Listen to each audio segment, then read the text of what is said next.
Saludos compañeros, licenciada.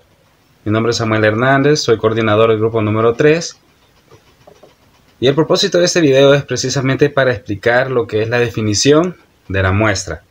Todo proceso de investigación requiere una muestra, pero para más o menos dar un pequeño énfasis de lo que vamos a explicar, vamos a comenzar haciéndolo con una pregunta. En una investigación siempre tenemos una muestra, entonces esto se puede decir que depende.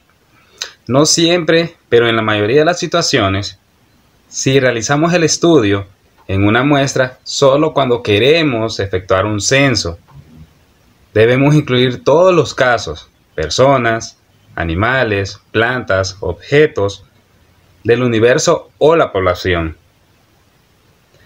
Por ejemplo, los estudios motivacionales en empresas suelen abarcar a todos sus empleados, para evitar que los excluidos piensen que su opinión no se toma en cuenta. Las muestras se utilizan por economía de tiempo y recursos. O sea que en este caso siempre es necesario tener una muestra para poder conocer lo que se está investigando. Vamos a definir dos palabras claves de esta presentación. Muestra. Se define como el conjunto o parte del universo o población en que se lleva a cabo la investigación. Hay procedimientos para obtener la cantidad de componentes de la muestra, como fórmulas, lógica y otros que en el transcurso del video podremos observar. La muestra es una parte representativa de la población. Y tenemos otra palabra que forma parte fundamental de este proceso, el muestreo. Es el método utilizado para seleccionar los componentes de la muestra del total de la población. Consiste en un conjunto de reglas, procedimientos y criterios mediante los cuales se selecciona un conjunto de elementos de una población que representan lo que sucede en toda esa población. Pasaremos a la siguiente pregunta: ¿sobre qué o quiénes se recolectan los datos? Aquí el interés se centra en qué o quiénes, como lo establece la pregunta. Es decir, en los participantes, objetos, sucesos o colectividades de estudio. Las unidades de muestreo, lo cual depende del planteamiento y los alcances de la investigación. En la práctica, para estudiar una población grande debemos tomar en cuenta una muestra. Por ejemplo, si queremos saber cuál es el candidato preferido para las próximas elecciones presidenciales de Honduras, tomaría mucho tiempo preguntarle a todos los electores por su candidato preferido. Además, sería muy caro contratar tantos encuestadores, digitadores y estadísticos. Por ello es mejor analizar una muestra de electores, aplicar una encuesta y a partir de ahí sacar las conclusiones de la población.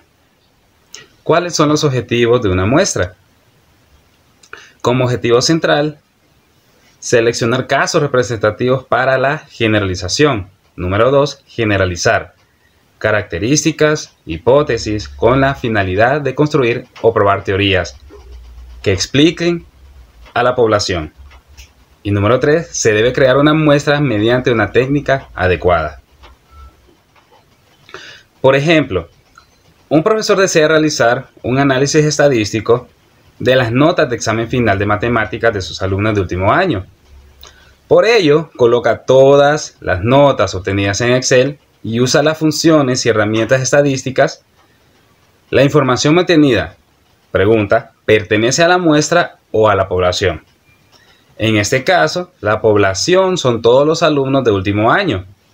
Se estudiarán sus notas, pero todas las notas obtenidas no se han realizado ningún muestreo. Por ello, la información obtenida pertenece, en este caso, a la población. En el transcurso del video se explicará más a fondo este tema.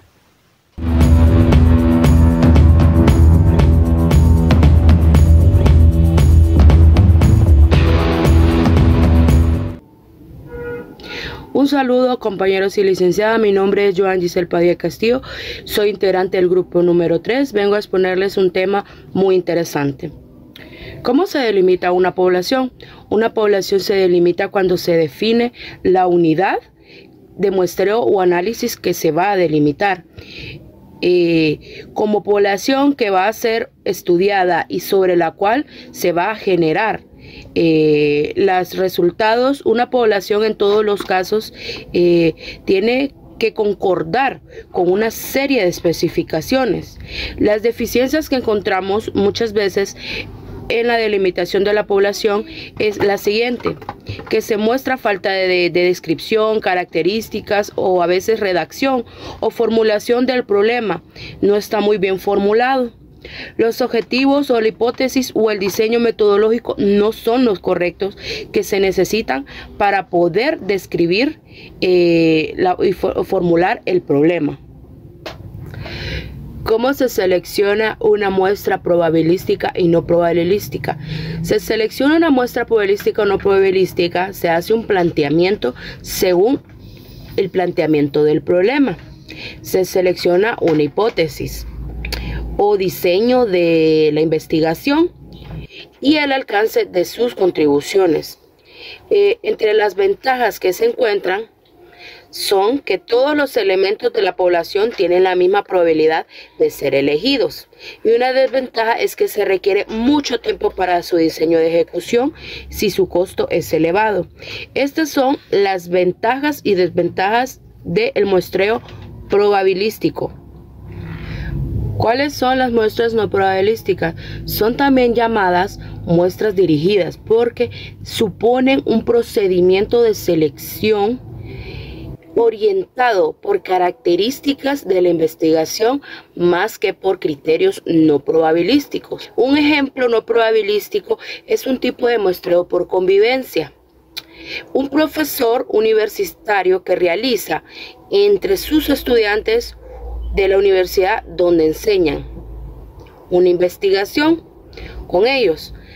Este tipo de muestreo es por cuotas. En este proceso se hace un muestreo no probabilístico porque se busca determinar una condición, por ejemplo, que el 50% sean hombres, el 50% mujeres, por la edad, por el estatus o por el país donde está. Digamos que sea una multinacional, entonces se puede hacer lo siguiente: dirigirse a un país y dividir a sus empleados entre mujeres o varones, o puede ser por su edad.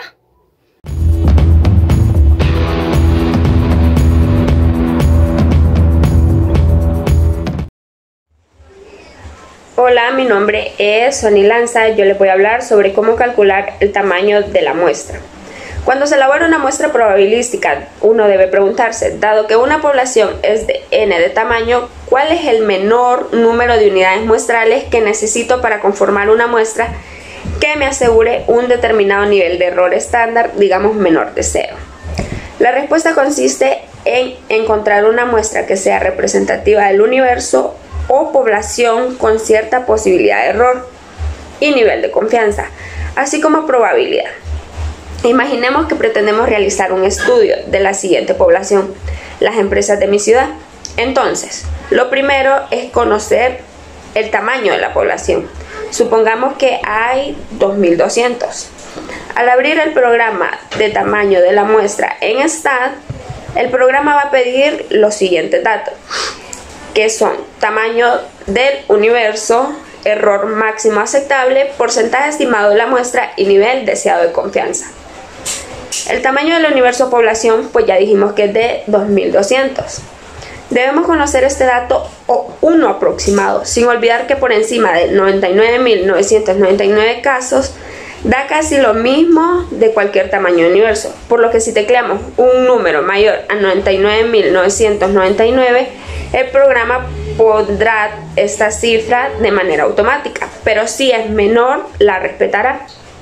También pide que definamos el error estándar máximo aceptable, el porcentaje estimado de la muestra y el nivel de confianza. En muestreo, cuando se utiliza una letra mayúscula, se habla de la población y una letra minúscula de la muestra.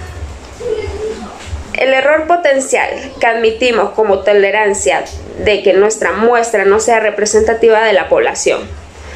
Los niveles de errores pueden ir de 20 a 1% en estado. Los más comunes son de 1 a 5%. Y pues bien, algo similar hace el investigador al definir un posible nivel de error en la representatividad estadística de su muestra. Los niveles de error más comunes que suelen fijarse en la investigación son de 5 a 1%. Finalmente, el nivel deseado de confianza es complemento del error máximo aceptable. Si el error elegido fue de 5%, el nivel deseado de confianza será de 95%.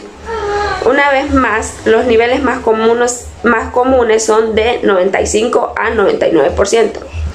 Ya con todos los campos llenos, con solo presionar el botón calcular se obtiene el tamaño de muestra representativo para el universo en términos de probabilidad. ¿Cómo seleccionar los elementos muestrales? Cuando iniciamos nuestra exposición sobre la muestra probabilística, señalamos que los tipos de muestra dependen de dos características: el tamaño de muestra y el procedimiento de selección. Ahora nos ocuparemos del procedimiento de selección. Las unidades de análisis o los elementos muestrales se eligen siempre aleatoriamente para asegurarnos de que cada elemento tenga la misma probabilidad de ser elegido. En una tómbola puede ser una manera muy simple pero muy rápida. Consiste en enumerar todos los elementos muestrales de la población del 1 al número n. Después se hacen fichas o papeles, uno por cada elemento, se revuelven en una caja y se van sacando n de números de fichas, según el tamaño de la muestra. Los números elegidos al azar conformarán la muestra. Cuando nuestro muestreo es estratificado, se sigue el procedimiento anterior, pero por cada extracto. Por ejemplo, en la tabla 8.2 tenemos que de una población n igual a 53 empresas extractivas y siderúrgicas. Se necesita una muestra de n igual a 13 de directivos de recursos humanos de tales empresas. Es una lista, se enumeran cada una de estas organizaciones. En fichas aparte se sortean los 53 números hasta obtener los 13 necesarios. Los números obtenidos se verificarán con los nombres y las direcciones de nuestra lista para precisar los directivos que participen en el estudio.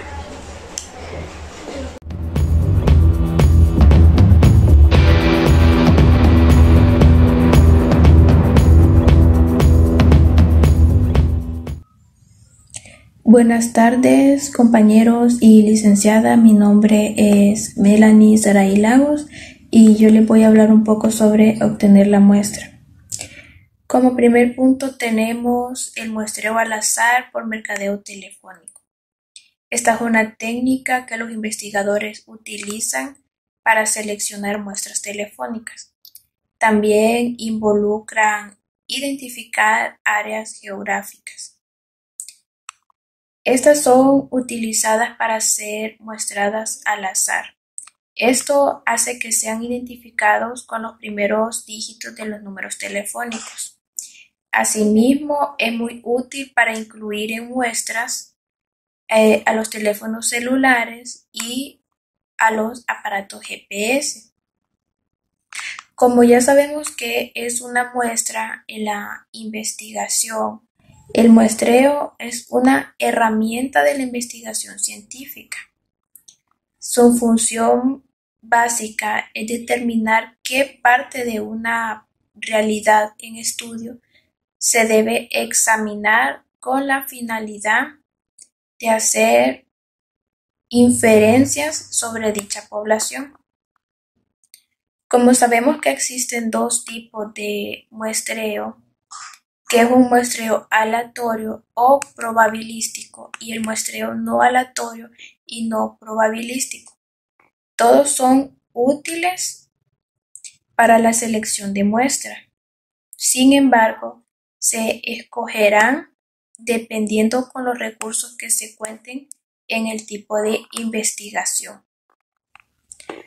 En el segundo punto tenemos un máximo de muestreo y el alcance del estudio. Aquí nos habla sobre las investigaciones experimentales y cómo son utilizadas como muestras dirigidas. Asimismo, en ocasiones las muestras pueden ser en varias etapas. Uno de los ejemplos es, primero, elegir universidades, luego escuelas o facultades, después salones o grupos y finalmente escogemos a los estudiantes en dicha población en donde vamos a realizar un muestreo. Gracias.